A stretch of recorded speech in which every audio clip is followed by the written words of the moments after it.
দুই শতাব্দীর প্রাচীন ঐতিহ্যবাহী শ্রী শ্রী শিব চতুর্দশী পূজা ও আদিনাথ মেলা শুরু হয়েছে মহেশখালীতে।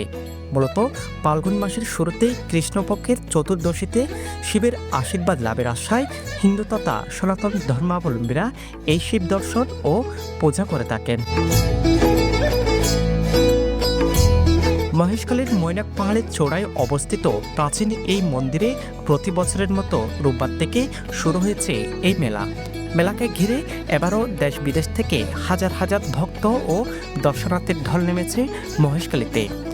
পাহাড়ে আঁকা বাঁকা পথ বেয়ে ভক্তরা শিবের আরাধনায় অংশ নিতে ভোর থেকেই মন্দিরমুখী হন।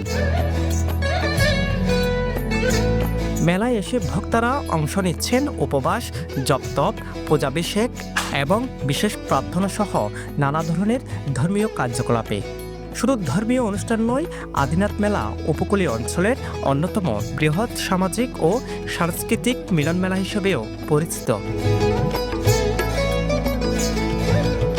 এবারের মেলা এসে ভক্তরা বেশ উচ্ছ্বাসিত, তাই সুশৃঙ্খল নিয়মে অংশ নিয়েছেন পূজা, প্রার্থনা সহ নানাবিধ ধর্মীয় অনুষ্ঠানে। প্রার্থনার করজোড়ে চেয়েছেন জগতের সুখ শান্তি কামনা। আমাদের অনুভূতি ভালো, এখানে এসে আমাদের অনেক খুশি লাগতেছে, ভালো লাগতেছে, আমাদের আনন্দ লাগতেছে।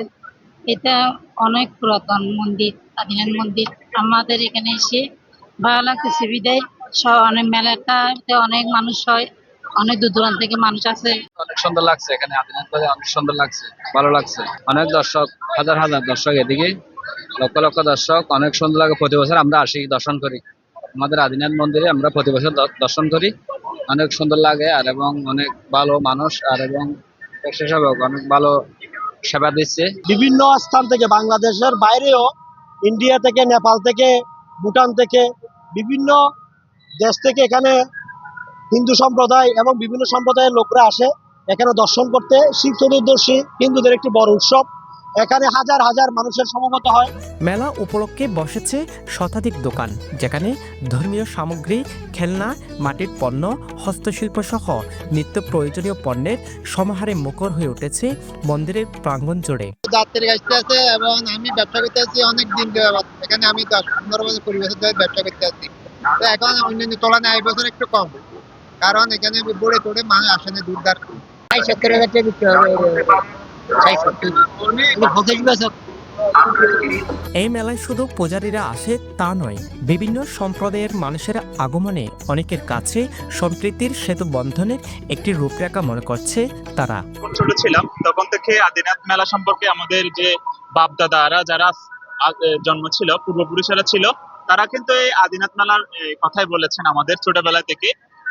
মূলত এটা আমাদের মহেশখালীর জন্য ভ্রাতৃত্ববোধের যে একটা বন্ধন, যে মহেশখালীর যে আদিনাথ মেলা, এটা আমাদের মুসলিম, হিন্দু, বৌদ্ধ সবাই এখানে আসে, মেলাতে উপভোগ করে। মেলায় আগত দর্শনার্থীদের নিরাপত্তা নিশ্চিত করতে আইন শৃঙ্খলা বাহিনীর পাশাপাশি স্বেচ্ছাসেবকও নিয়োগ করা হয়েছে। মেলাতে আমাদের ধরেন 2 থেকে 2.5 লক্ষ লোকের সমাগম হবে। আর এখানে সকল তীর্থযাত্রীদের জন্য এখানে প্রসাদের ব্যবস্থা করা হয়েছে, যাতে ওনারা এখানে অভুক্ত হিসাবে না যেতে পারে। সকল দর্শনার্থীরা এখানে প্রসাদ নিয়ে যেতে পারে। আমাদের আদিনাথ মন্দিরের পাশে প্রসাদের ব্যবস্থা আছে, আর আদিনাথ মন্দিরের নিচে ওই শ্মশান মন্দিরে ওখানে প্রসাদের ব্যবস্থা আছে। সব জায়গায় প্রসাদ নিতে পারবেন, ভক্তবৃন্দরা প্রসাদ নিয়ে যাবেন। আমাদেরকে প্রশাসনিকভাবে আমাদেরকে মহেশখালী উপজেলা এবং মহেশখালী ভূমি কর্মকর্তা এবং মহেশখালী থানার ওসি আমাদেরকে আইন শৃঙ্খলার বিষয়ে খুবই সজাগ এবং সুদৃষ্টি করছেন, এবং কক্সবাজার থেকে আমাদেরকে এখানে এক প্লাটুন পুলিশ দেওয়া হয়েছে আইন শৃঙ্খলা রক্ষার্থে। তদুপরি আমাদের মেলা কমিটির পক্ষ থেকেও তাদের সাথে আমাদের 150 জন, প্রায় 200 জনের মতো ভলান্টিয়ার আছে। তারাও আমাদের এই যে যাত্রীদের সেবা এবং যাত্রীরা যাতে দুর্ভোগ না হয় তার জন্য আমরা সবাই সবসময় সচেতন আছি। আদিনাথ মেলা শুধু ধর্মীয় বিশ্বাসের বিষয় নয়, এটি মহেশখালীর ঐতিহ্য, সংস্কৃতি ও সাম্প্রদায়িক সম্প্রীতির প্রতীক। যুগের পর যুগ ধরে এই আয়োজন উপকূলীয় অঞ্চলের মানুষের মধ্যে ভ্রাতৃত্ববোধ ও সামাজিক বন্ধন দৃঢ় করে আসছে। উৎসবমুখর পরিবেশে পাহাড়, সমুদ্র আর ধর্মীয় আবহ মিলিয়ে মহেশখালী এখন পরিণত হয়েছে এক অনন্য তীর্থভূমিতে। চলবে পূজা, আরাধনা ও মেলা। News desk, Penowa.